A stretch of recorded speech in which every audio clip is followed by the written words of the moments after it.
What's up, Niagara? This is Chris Somerfield from the Davis and Delott team, Niagara Region's #1 real estate team. Very excited about this week's episode because I have the Executive Director of Community Crew on, Sarah Pritula. Hey, Chris. How are you? Good. How are you? Did I do good for the last name? No, you did great. I did good. Okay. You did great. Yeah. All right. Awesome. Thanks so much for coming by. I know you kind of do a lot of PR for Community Crew, so I really appreciate the opportunity for you to come on and kind of discuss what exactly Community Crew is and what it does. Sure. Thanks for having us. We appreciate it. And any chance we get to spread the message about Community Crew is always amazing. Yeah. So Great. Thank you. So for those of you that may not know, Community Crew is responsible for serving lunches to over 900 Niagara kids in over 15 schools? We do 14 schools right now. Yeah, that's great. That's amazing. Thank you. And how long have you been doing it for? So we've been actually working with this program for about 3.5 years, but it's been a registered charity for just over 4 years now. Wow. Wow. Nice. Okay. And how does that process work with the schools? Do the schools come to you or do... Great question.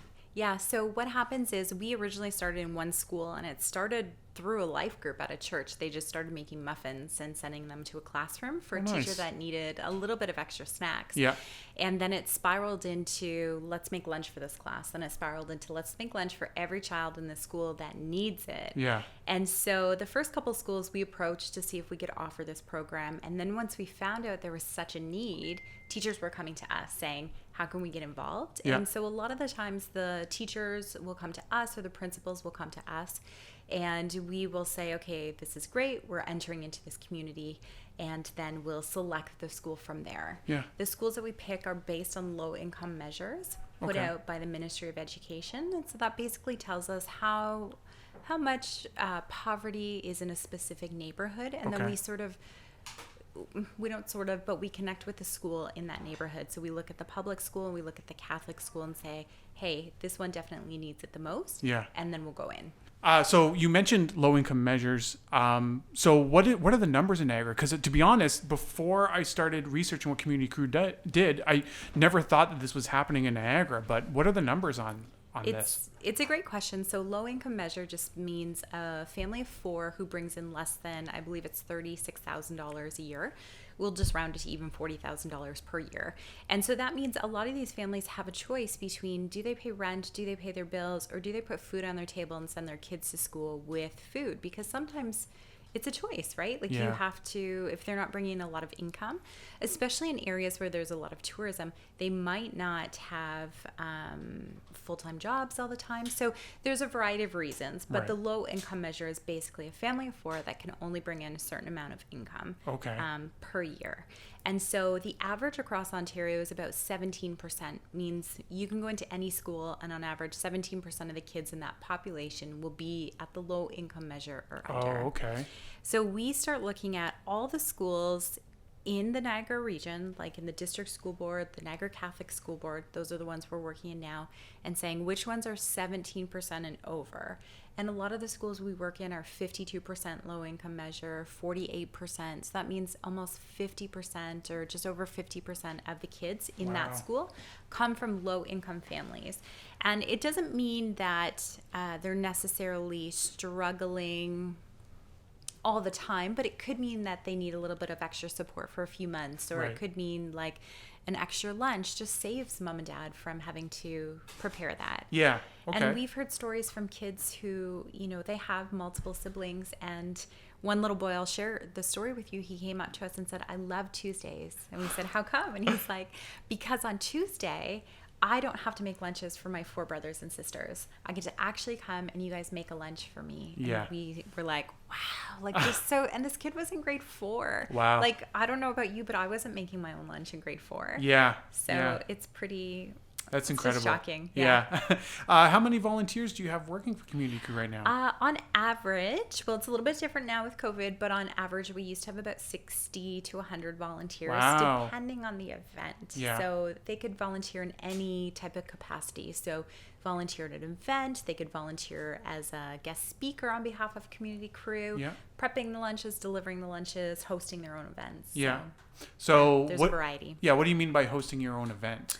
Good question. So we have a program called Difference Maker, and Difference Maker is basically any event that you want to host on your own, and you'll bring in revenue and you'll donate those proceeds back to Community Crew. Gotcha. So we've had a variety of different events, and it's all based on something that's meaningful to the donor. So it could be a yoga class, it could be a craft brewery tour, it could be anything really, but it's meaningful to them. It doesn't take a lot of their time. It's something that they're passionate about, and then the proceeds will come back to Community Crew. Wow. Okay.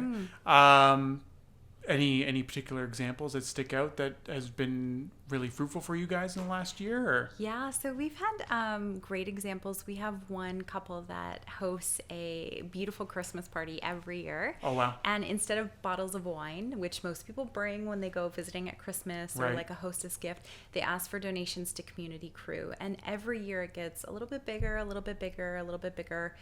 So the first year they raised $800. The second year they raised $3,000. And last year they raised $6,000. Wow. And all they did was open their home up and have their annual Christmas party. Yeah. So again, super simple. They didn't do anything that they wouldn't have done before. Yeah. So instead of asking or just assuming people might bring a hostess gift for a Christmas party, they asked for donations to Community Crew. Wow. So events don't have to be these large, big gatherings. It can be just small gatherings that you probably were already having, and then just kind of repurpose some things in order to kind of give back to the Community Crew, right? So that's great. That's great. Have you noticed that be kind of like your primary objective this year, since like the events aren't happening? You're kind of leaning on more people kind of doing their own thing the way that they're comfortable doing it? Yes. And really, it's not... I wouldn't say we're leaning on it, but we've seen such an outpouring of generosity throughout the community where people will come and say, we know we can't volunteer. We know we're not really supposed to leave the house or leave our bubble, but we want to be able to give back. And one of the ways that they can give back is by making a donation, doing something that's meaningful to them. And a great example would be one of the restaurants we work with. They're doing just takeout and patio. They're also doing delivery, which they just started, but all proceeds from their delivery services are going to go back to Community Crew. Oh, nice. So really, really amazing community support. And they're saying, hey, this is something small that we can give, but because we know, I don't know, they have X amount of deliveries per night and then per week, they know exactly how much they're going to be able to donate back from now until December. Wow, that's awesome. That's so good. Super simple, right? Yeah. And it doesn't take a lot of their time, and it's really easy for them. Yeah, that's great. Yeah. And I know even in the past, not so much this year, but like last year and the years before, you've had these very tremendous events to get the awareness out there and get people to kind of help and contribute. One of the big things that you used to have was the gala, and I believe a big star was involved in that gala last time around, right? So our last gala we had Kim Coates, and that was March 2019. He was a great ambassador for Community Crew, and he, just lovely person, and it helped raise a lot of awareness for our cause and what we do. Right. I will say this year for the gala, we haven't been able to have it due to COVID. It was actually shut down about 10 days before the gala was about to take place. But we are looking for different ways that we can host that in the next year. So these Difference Maker events or monthly giving or different events that are coming through are just great ways for people to donate without us hosting a huge event and bringing a lot of people together. Great. Is there any plans of maybe expanding or trying to get more schools involved? Like, is there a wait list, or how does that work? Yes, so there's always a wait list. We always want to be able to give as much as we can with our program. The goal for Community Crew was to actually branch out wide. So when we were first starting this program, one of the questions was, do we branch out wide and start feeding across the region, or do we start small in a handful of schools and start feeding those kids multiple days per week? Right. And the answer came very quickly when we started talking to donors. We would say, hey, we're feeding these kids in Niagara Falls. And the company would be from Welland, and they would say, you know what, that's really great, but as soon as you start feeding kids in Welland, come back to us and we'll donate to that specific school. I see. So we're starting to see a lot of organizations who really want to help in their community. Okay. And which is great. So they can help across the region, or they can help to to a specific community. Yeah. So our goal for expansion, as soon as we get back into the schools, will be expand into Port Colborne and Thorold, which was our plans right before COVID. Yeah. And then as soon as we do that, then we'll start adding schools in the other areas that we're in. That's great. Wow. That's incredible that you've been able to kind of expand so much in such a short time, because you've only been around for a few years, right? That's right. It's a bit heartbreaking to hear that there is that need out there, but I'm Definitely. grateful that there is this program that exists to be able to kind of fill that need, because I imagine it's a huge impact to those kids for not being able to have maybe a full quality lunch or no lunch at all and try to go through their education throughout the day, right? Yes. So some of the feedback we hear from the teachers too is that on the days when the kids get breakfast program and our lunch program is the days when they're most settled, because they have a full belly. They don't have to worry about where their next meal is coming from. And a lot of them too will bring things like a can of pop, right? I don't know about you, but if I have a can of pop for lunch, like my whole afternoon's a write-off because I can't focus. Yeah, it's not a well-balanced meal, right? Yeah. No, it's not. Yeah. And so it's just easier for the kids. And they also like to save the snacks that we give them. They'll eat them for after school. We've even heard stories, which is a little bit heartbreaking, of kids that will take the lunch that we give them and they'll save a portion of it because they know they have a brother and sister at home and they're going to be able to give that portion to their brother and sister who are at home. Wow. Wow. So the need is out there. The need is definitely out there. Yeah. Wow. Yeah. What do you have coming down the pipeline the next couple of months? Yeah, so it's a great question. We actually, we've been sort of racking our brains to be like, how do we make this effective? We're a small enough organization where it's easy for us to turn on a dime right now because we're not as huge as some of the larger organizations, but we can make decisions very quickly and change based on the COVID regulations that are changing every single day. Yeah. So for us, we're looking at really growing our monthly giving campaign. So we have a monthly giving campaign. We'd love to really increase that and make people aware of what's going on. We have something that's coming up. It's called 12 for 12, and it's really donating $12 a month for 12 months.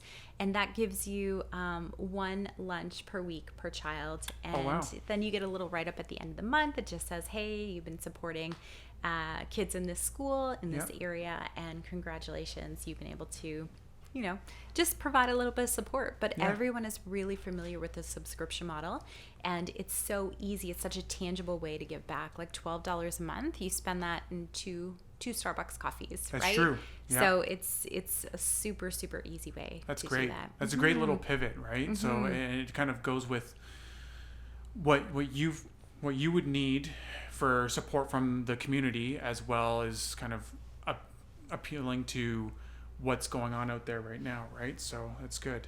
So if people want to get involved and help you folks try and make this work for you and expand and help out, where can they find you? They can actually go to our website, communitycrew.ca. They can donate there. So if they want to sign up to be a monthly donor or just make it a one-time donation, they're welcome to do that there.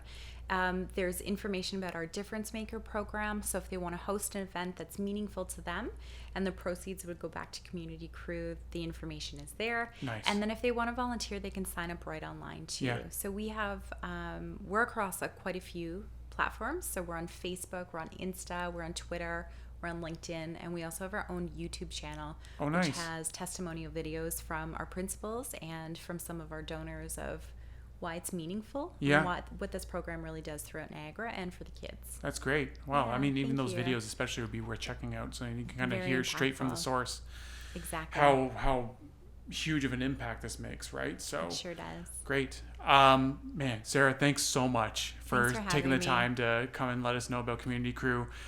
Folks, you got to check out Community Crew. Help out any way you can. Check out their website.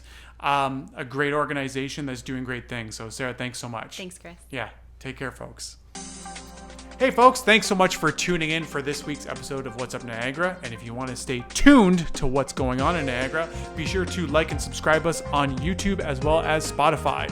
You can also give us a like on Facebook, Instagram, and our website at davidsdelat.com. That's DAVIDSDELAAT.com. be sure to let your friends and family and relatives and your dog know that we exist, so then we get more viewers. That'd be cool.